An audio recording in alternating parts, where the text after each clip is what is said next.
What's up, homies? Welcome to another episode of the Homeys Real Estate Podcast. Here's your host, Anthony. I'm Angel. I'm a realtor. I'm a lender. And together we're going to break down this crazy real estate market. We got a really, really good one for you today. There's obviously some international conflict, right? And that's impacting everything. I'm sure you've been to the gas station. You're looking at gas prices, $6, sometimes even $6.50. It's insane, right? There's a lot of things that this Russian Ukrainian war is doing, not just in Europe, but throughout the United States. And home prices, mortgage rates, they are not any exception. So we want to talk about this global uncertainty and how it's impacting mortgage rates and what we foresee is going to happen in the future. So, Angel, let's talk about where mortgage rates stand right now. So you're a lender. This is your field. What can you tell us the 30-year looks like, FHA rates look like, and so forth? So before I get into what rates look like today, I do kind of want to just go back to last week, right? With the war going on and all that, rates actually dipped to like not all time lows, but the lowest in the last 12 weeks. And this was Monday, Tuesday of last week. Wow. Okay. But then, boom, right away, Wednesday, Thursday, they went up. Friday was a decent day for the rates. But overall, it was a pretty good week for interest rates, right? This week, following the news with all the oil going on and I believe we're not importing, right? We're not receiving. We get 10% of oil from Russia that we're no longer having, if I'm not mistaken, right? We're not going to, which is obviously affecting gas prices, affecting the market. And just how Anthony said, anything that affects just the market in general is going to also have an effect on mortgage-backed securities, right? So with that being said, rates have just skyrocketed this week compared to last week, right? So this week, or as of today, this is the highest we've had in a while, right? Rates. So the average 30-year fixed right now on a conventional loan is about 4.2. The average right now on a FHA loan is 3.75. And then, of course, it all depends on multiple factors, right? These are just averages. If you're here in the LA County, Orange County area, we're looking at high balance loans. High balance pricing right now is not pretty. It's in the higher fours right now, depending on your down payment, your credit score, all those things. And then FHA rates, again, and somewhere in the mid to high threes right now. So last week, just to give you show you how much the difference of rates were. Rates last week, FHA were in the low threes, which we haven't seen in a while. Yeah. And then the average conventional rate was back in the threes, right? So 3.8, 3.9, somewhere around there. Yeah. Now we're back 4.2. That's about 0.5%, right? Yeah. So that gives you an indication of how volatile the market is right now due to global issues that, again, had nothing to necessarily do directly with the United States, but indirectly, right? So yeah. Just wanted to go over that real quick. That's a good breakdown, Angel, and absolutely he nailed it right there. Right now, because there's global uncertainty, the mortgage market is very, very volatile. As you can see, like interest rates are increasing, decreasing, 50 basis points, right? 0.5%. Within a matter of days. And this is actually right now, these interest rates are the highest they have been since May of 2019. So you can see we're almost 3 years, a 3-year record right now, which is pretty amazing to see at this moment. Now, interest rates can decrease a little bit more right now. Angel, a quick question that I have. So how do you find these interest rates? Is there a specific site that these homies can look at so they can, identify what the interest rates are? Good question. So obviously me as a lender, I have the actual access to the interest rates, but for clients, I always say, if you want to get an idea, there is a website I like to look at called Mortgage News Daily. Okay. They just give you an average of the rates.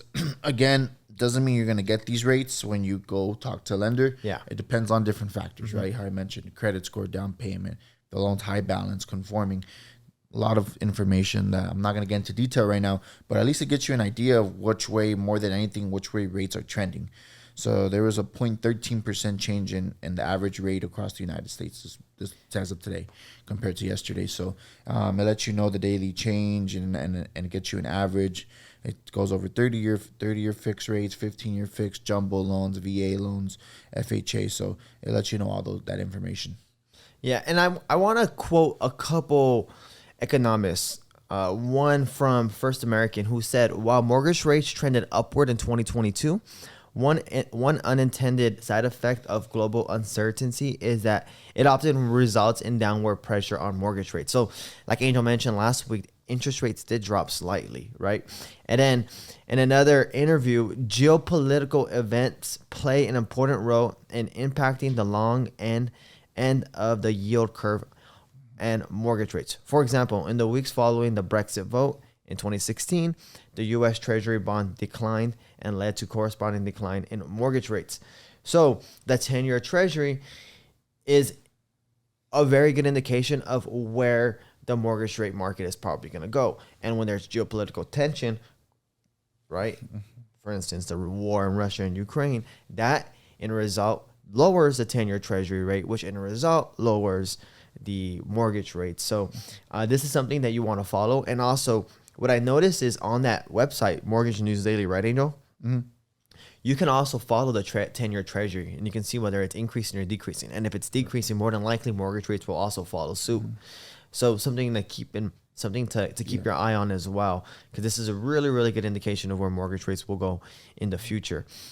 Another quote that I wanted to say here is that geopolitical tensions caused the U.S. Treasury yields to recede last week, leading to a drop in mortgage rates.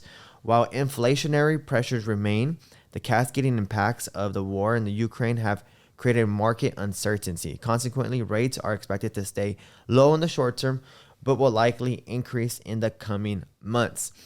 So, like Angel mentioned before, interest rates did drop recently.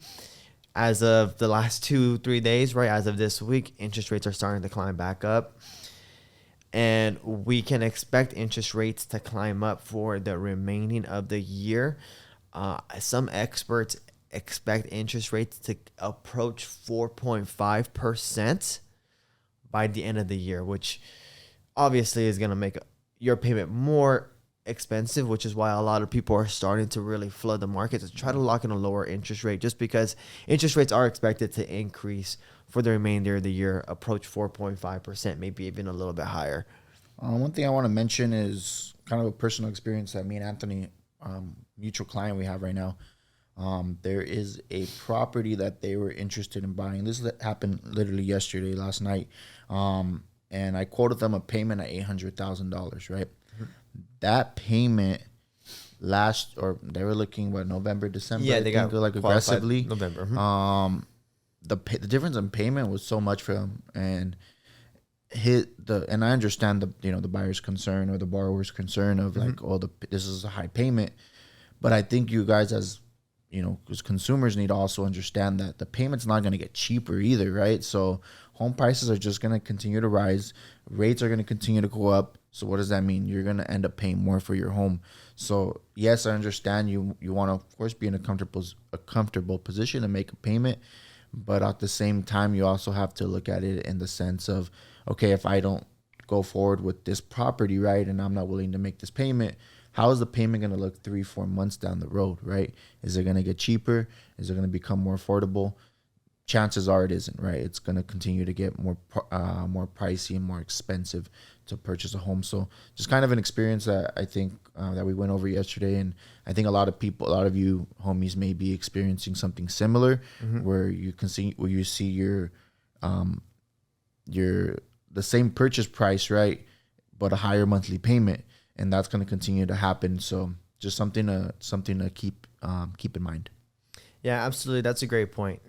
So actually, for that specific client, they were quoted for an $800,000 purchase price, about $4,500, and then now because interest rates are about 0.5% or a little bit more. Yeah, from when they were started, from about 3% to almost 4% now. So they're higher now. Yeah, the rate was like at November of last year was in the low 3s, conventional high balance loans. Now they're in the high 4s. Okay, so it's over 1%. So yeah, so their payment increased from $4,500 to now $51, almost $5,200. So about a $600 to $700 increase. Insane. Yeah. So again, that's always brings you back to that point where hey, if you're in a real estate market where there's low interest rates and interest rates are expected to increase, it might make sense to take advantage of those windows where interest rates are lower, just because it is going to make a difference on your payment. And if you don't see interest rates dropping anytime soon, it might make sense just to try to look for a home, shop for a home now, and just try to lock in the lowest interest rate possible. And then hopefully in the future, when we're done battling inflation, when there isn't these geopolitical conflicts, hopefully the 10-year treasury starts to drop. Hopefully interest rate starts to drop and you can refinance to a lower interest rate. But for the time being, I would just recommend, if you have the means, probably to just look for homes, get into your home, know that you're going to have to budget a little bit more. And then, hopefully with getting the 20% equity and refinancing, removing that mortgage insurance, or with interest rates decreasing, hopefully in the future you can refinance and make your payment more affordable. Angel, are there any last words you have about, interest rates, what your opinions are? Not really. I think just that little story I shared with you guys right now about the payments are going to continue to get higher, right? So it's something, unfortunately, that I guess we just have to accept, right? Both you guys as consumers, us as, the professionals. These are just what payments are looking like nowadays. And they're not going to get any cheaper anytime soon. So it's something to keep in mind. Yeah, absolutely. And it doesn't look like home prices are going to drop anytime soon either, right? As long as, in my opinion, interest rates stay under 5%, we have so much buyer demand. Like, we have record buyer demand and record low inventory that it's really going to take a huge wave, millions of homes hitting the market to really transition us back into a balance or even a buyer's market. Yep. So don't expect prices to drop anytime soon. We're not going to get that wave of foreclosures that a lot of people were saying. Mm-hmm. We're not going to get that housing crash that a lot of people were expecting. It doesn't seem like it. So you just have to, put your best foot forward, try to get into your home with what you qualify for now. And then hopefully in the future, you can, refinance your loan, make it more affordable, and so forth. So with that said, homies, I want to wish you all the best. Thank you for listening to this podcast. Angel, where can we find you? At Your Mortgage Angel on Instagram. At Your Mortgage Angel on Instagram. You know where to find us. At the Luevanos Group. I want to wish you all the best. Take care and stay safe. Thank you. Hey, homies, it's Anthony. This podcast contains my opinions and is for educational purposes only. It does not guarantee any projections and should not serve as a basis for any purchase or sale in real estate.